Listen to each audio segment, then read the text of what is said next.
今天我们要了解的书是《挪威的森林》，作者村上春树，生于1949年，毕业于早稻田大学戏剧专业，29岁开始写作，30岁登上文坛，40年来笔耕不辍，获奖无数。同时他还被人戏称为诺贝尔文学奖陪跑者，原因是他凭借着海边的卡夫卡获得有诺贝尔文学奖前奏之称的弗朗茨卡夫卡奖之后，年年成为获奖热门人选，但年年与诺奖无缘，堪称最悲壮的入围者。《挪威的森林》这部小说，有人说是一部恋爱小说，略带感伤的爱情；有人说这是一部成长小说，记录了一代青年成长过程中的伤与痛；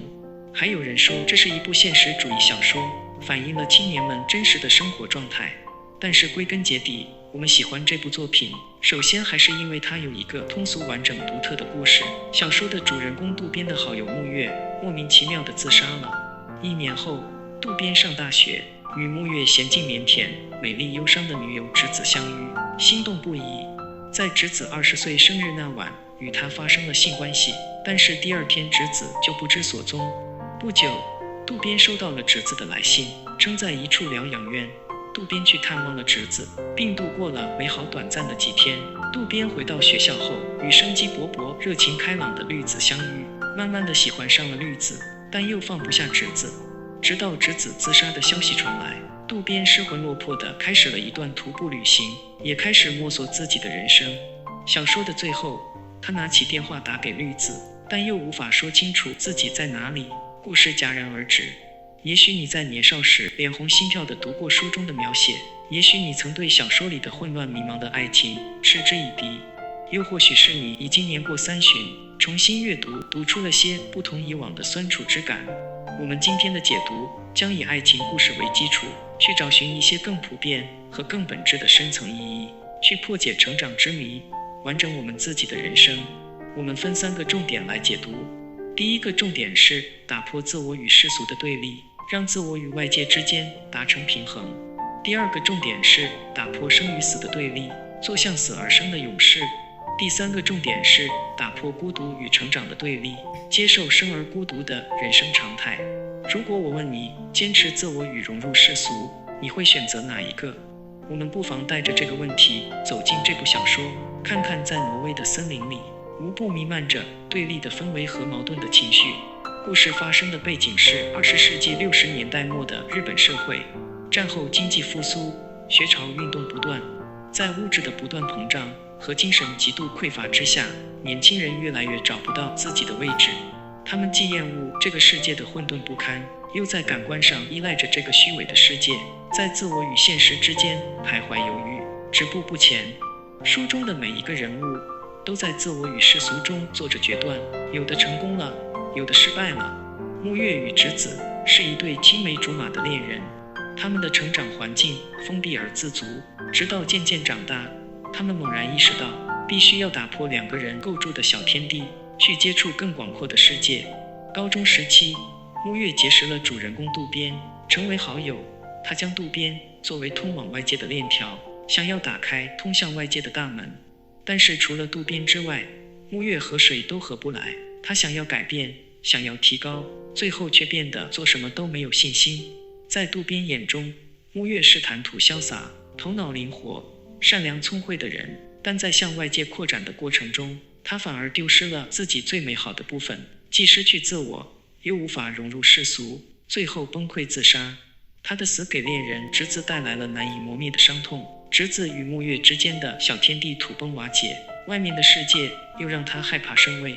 他在给渡边的信中写道：你不像我，你不可能轻易地钻进自己的壳中，你总能随便做些什么来使自己解脱。直子只能在自己的壳中牢牢地束缚着自己，既不想去伤害别人，也不想被任何人伤害。他曾努力试图通过渡边融入外界，但是当他在生日的那天无意中打开了自己紧闭的门，与渡边发生了关系后，带着背叛木月的罪恶感，又陷入了更深的精神困境中。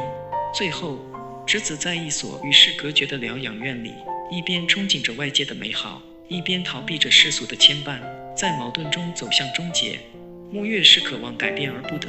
最终失去了自我，而直子是努力摆脱孤独，而不能在逃避中封闭自我。与之相反的是永泽。永泽是渡边大学的好友，他是冰冷而强悍的存在，完全融入世俗，对现实的游戏规则了如指掌，能够轻易博得他人的好感。他认为需要的不是理想，而是行为规范，不要做想做的事，而是要做应该做的事，不需要被别人理解。他用无数女子填补身体的空虚即可，毫不珍惜女友的感情，践踏她的真心。实际上他在融入世俗的过程中主动抛弃了自我，因为认同自己的选择，反而使他成为一种强大而空虚的存在。而小说的主人公渡边是摇摆于两端的人，既不会沉溺于自怨自艾之中，也不会主动去适应社会规则。他既没有强烈的自我意识，也没有对世俗强烈的对抗感，是一个游离之人，却又能安稳地活着。回到我们一开始提出的问题，坚持自我与融入世俗，你会选择哪一个？实际上，对于初入社会的年轻人，都会面临着这样矛盾的选择。当自我价值与社会规则发生冲突的时候，该如何抉择？其实这世界没有绝对对立的双方，我们需要做的就是在其中找到一个平衡点。木月在与外界的接触中彻底否定了自我，直子对世俗既憧憬又逃避，在纠结中结束了自我。永泽通过主动放弃自我，成为社会规则的掌握者。渡边又在自我与世俗之间左右摇摆，犹豫不定。在自我与外交的天平上，他们都没有达到真正意义上平衡人生的某一个阶段，总会陷入一种失衡。有的人会把成为自己讨厌的那种人视为成熟的标志，有的人会拒绝长大，厌恶世俗中的大人，有的人在世俗的游戏规则中如鱼得水。这世间本来就没有非此即彼、非黑即白的对立，自我和世俗之间没有不可逾越的鸿沟，也没有无法穿越的屏障。最重要的是，首先我们要接纳自我，接纳自己的不完美、不圆滑，以及在人前的笨拙。在此前提下，勇敢地融入社会，努力找到自己在社会中所处的位置，让自我和世俗充分磨合适应，最终找到那个微妙的平衡点。所以，坚持自我与融入世俗，你选择哪一个？对于成年人来说，这不是一个非此即彼的选择。打破自我与世俗的对立，让自我与外界之间达成平衡。接下来我们来解读第二个重点，打破生与死的对立，让死成为生的一部分。死亡是挪威的森林一个重要的主题，也是小说的一条重要的线索。小说中描写死亡的意象比比皆是，是我们无法回避的重点。那么村上春树想要用死亡告诉我们什么道理呢？木月之死是意外且突然，毫无征兆的源于对自我的否定和排斥。他用毁灭自己的方式寻求解脱。直子之死带着挣扎和努力，他渴望融入外界，成为一个大家眼中的正常人，但是又无法战胜内心的恐惧，选择逃避，回到自己的壳中疗愈自己。是他终究没有成功，于是淡然赴死。永泽的恋人出美，善良、美丽、纯洁，她是纯真的化身，内心怀着对美好的憧憬。她的自杀意味着美好纯真的破碎。直子的姐姐是外人眼中优秀的孩子，她竭力扮演让别人满意的角色，却让自己痛苦万分，因无法面对真实的自我选择上吊自杀。他们的死亡是自我选择的结果，是无尽的不解与彻底消失的迷惘。而绿子父亲因脑癌失去了生命，是挣扎与眷恋，代表的是生的意念，至死都还有着对生的留恋。这是村上春树笔下的死亡，许许多多不同人的死亡，因为太多，让我们反而放下了对死亡的戒备和焦虑，淡化了对死亡的恐惧感。小说里反复出现一句话，死并非生的对立面，死潜伏在我们的生之中，仿佛在说，死亡是那么自然而然的一件事，没有什么大惊小怪的。死亡始终与生息息相关，不可分割。我们来看看那些活着的人。主人公渡边经历了好友木月直子绿子父亲的死亡。如果木月的死亡让他认识到死亡不代表完结，而是构成生的众多因素，那么直子的死则让他懂得，即使死亡是生的一部分，但是人会给活着的人带来无尽难以承受的哀伤。直子姐姐的死亡让他意识到，有些纯真的东西彻底消失了。绿子父亲又让他感受到了人类死亡的无力感和对生的眷恋。在直子死后，渡边陷入了和直子同样的情绪之中，不能自拔。他开始了一段徒步旅行，想要逃离现实世界。曾有一段时间，仿佛置身于黑暗的森林。他同死去的侄子对话，侄子说：“死有什么大不了的？再说，我在这里觉得非常快活。”他的整个身体被拖进了死者的世界，无法挣脱。他的身形快速消瘦下去，认为侄子的死是因为自己没有将他拉出来导致的，也因为自己爱上绿子而自责不已。在这样的漩涡中，渡边犹如行走在生死边缘。此时或许他哪怕歪一歪身子，就可能掉进死亡的陷阱里。但是令我们意外的是，渡边没有选择死亡，他在努力救赎自我，努力抓住代表世俗生活的日子，想要彻底解开心结，去寻找属于自己的光明。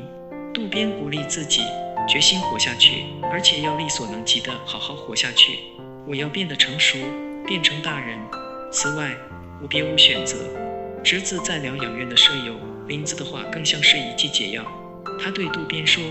假如你对侄子的死怀有一种类似创痛之感，那么就把这种创痛留给以后的人生，在整个后半生中去体会。尽管你可能心里难受，但也还是要坚强起来，要再成熟一些，成为大人。”在抚慰之中，渡边慢慢走出了困境。在渡边身上，我们看到了一种向死而生的力，他左右摇摆的人生也终于变得平衡。与渡边相比，绿子更是天生的向死而生的强者。他经受了很多困难，经历了母亲父亲同样患脑癌而死，也经历了贫困窘迫，但是他就像人世间一只快活的小鹿，开朗阳光爽朗。在他身上看不到压抑，也感受不到来自死亡的阴影。她是那种天生能好好活着的姑娘，不是因为她的生活没有波澜，甚至她经历的痛苦不少于侄子。也许正是因为知道人生的苦短，才会选择尽情洒脱愉快的生活。说到这儿，你是否感到活着的人其实比死去的人背负着更加沉重的负担？村上春树与其说在大肆渲染死亡，不如说是要讲生的艰辛和可贵。正如村上春树在创作谈中所说，我真正想描写的不是恋爱姿态，而是在死去之后剩下来不得不活下去的人们或事物的姿态。所谓成长，恰恰是这么回事，就是人们同孤独、受伤、失落、失去抗争，却又要活下去。勇敢如渡边，乐观如绿子，他们的身上都拥有一种向死而生的力量，他们懂得了死是生的一部分。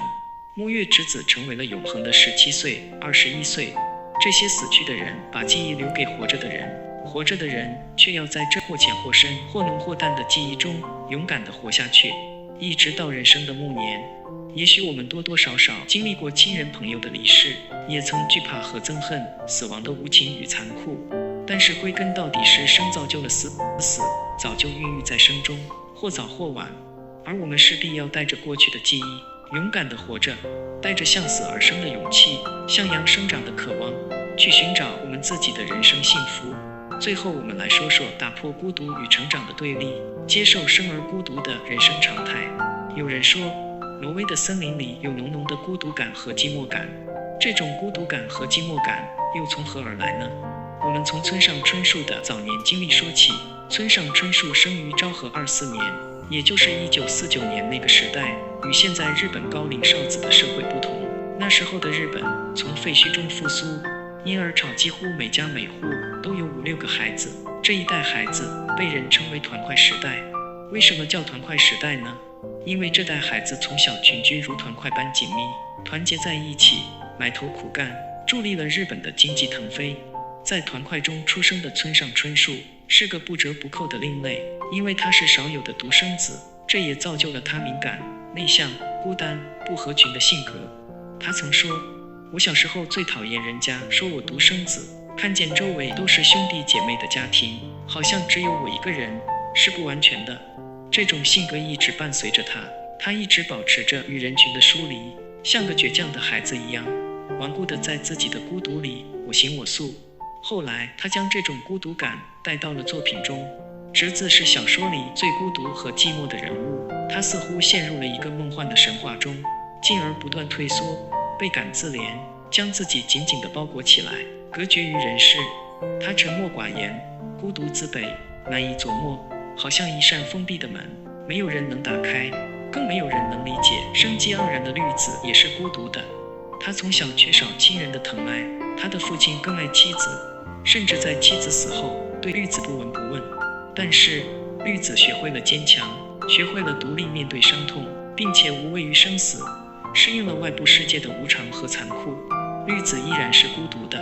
她渴望爱，渴望理解，渴望拥有简单的拥抱。她多次要求渡边抱着她睡觉，其实也是内心极度渴望爱而发出的诉求。渡边的孤独更是显而易见。出美与渡边曾有一段对话，出美问渡边为什么同那么多女孩睡觉，渡边回答，有时候需要得到温暖，如果没有体温那样的温暖，有时候就寂寞的受不了，心中莫名其妙的孤寂感让他用更加空虚的方式去排解，但是心里又不开心。渡边的朋友除了直子、绿子，也仅仅永泽，没有什么合得来的同学，也看不惯学潮运动里那些虚伪的学生领导。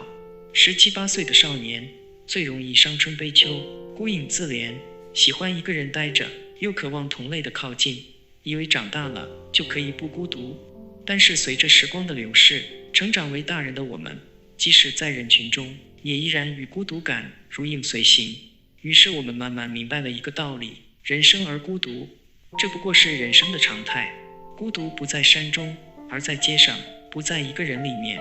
而在许多人中间。真正可怕的孤独，不在于一个人独处，而是明明置身喧嚣繁华，却怎么都找不到、听不到自己的声音。你在说为了茁壮成长，你必须先把你的根部深深地穿进虚无之中，并且学会去面对你最寂寥的孤独。作家周国平说，孤独是人的宿命，爱和友谊都不能将它根除，但可以将它抚慰。虽然人生而孤独，但是我们依然有选择权，可以选择如何去爱，如何去给予，而不是被动的让自己沉浸于一个人的世界，敞开怀抱，接纳世界和他人，他人也会接纳我们。只有人与人之间的爱，能让世界温暖，让每一个孤独得到抚慰。